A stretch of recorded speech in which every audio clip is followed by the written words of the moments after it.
దేవుని పరిశుద్ధ నామమునకు మహిమ కలుగునుగాక. మరలా ఈ ఉదయకాలముల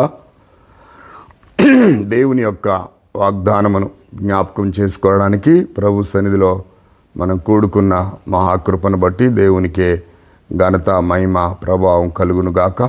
ఈ ఉదయకాల వాగ్దానము ఇర్మీయా గ్రంథము 15వ అధ్యాయము 20వ వచనం. నిన్ను రక్షించుటకును నిన్ను విడిపించుటకును నేను నీకు తోడయుందును. దేవుని నామానికి మహిమ కలుగునుగాక. రక్షించేవాడు ఆయనే, విడిపించేవాడు ఆయనే, తోడయుండువాడు కూడా ఆయనే ప్రియులారా.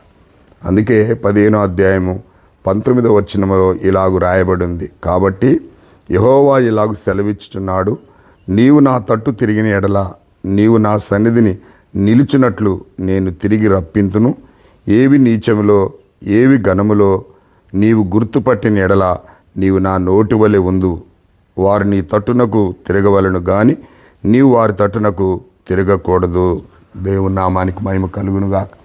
దేవుని యొక్క వాగ్దానము చాలా శాశ్వతమైనటువంటి దేవుని మాటలు. మట్టి మూసలో 7 మార్లు కడిగి ఊదిన ఎన్నంత పవిత్రులను మనం చూస్తున్నాం. మాట ఇచ్చి నెరవేర్చుకుంటానికి నరుడు కాదు. దేవుని వాగ్దానం అంటే వాగ్దానమే. ఆయన వాగ్దానం ఇచ్చాడు అంటే ఆ వాగ్దానం ముందు వెనకున్న విషయాలను కూడా మనం జాగ్రత్తగా గమనించాలి.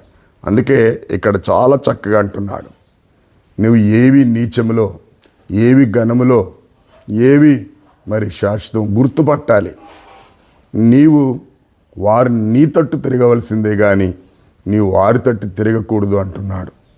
కాబట్టి ఆయన దేవుని యొక్క వాగ్దానము నిన్ను రక్షించుటకును నిన్ను విడిపించుటకును నేను నీకు తోడయిందును అని చెప్తున్నాడు. అవును, మనని విడిపించి మనం రక్షించి మనకు తోడైన దేవుడు నిత్యము ఆయన కృపలో మనని భద్రపరిచి తన వాగ్దాన ప్రకారంగా మనం నడిపించి దేవుని యొక్క నామ ఘనత కొరకు మనం జీవించినట్లు పరిశుద్ధాత్మ దేవుడు మనకు సహాయం చేయనుగాక.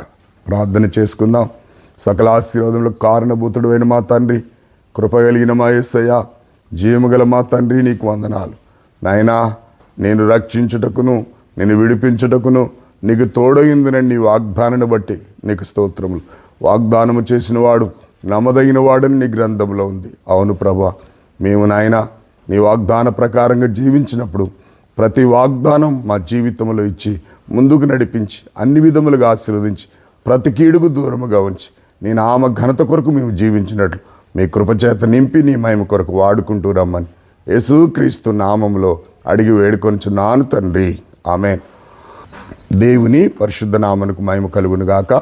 ఈ ఉదయకాల వాగ్దానాన్ని ఎత్తిపట్టి ప్రతి ఒక్కరు స్తుతించి ఇతరులకు చేర్చేసి వారును మీరును దేవుని దీవెనకు పాత్రలు కమ్మని మనవి చేస్తున్నాను. God bless you all.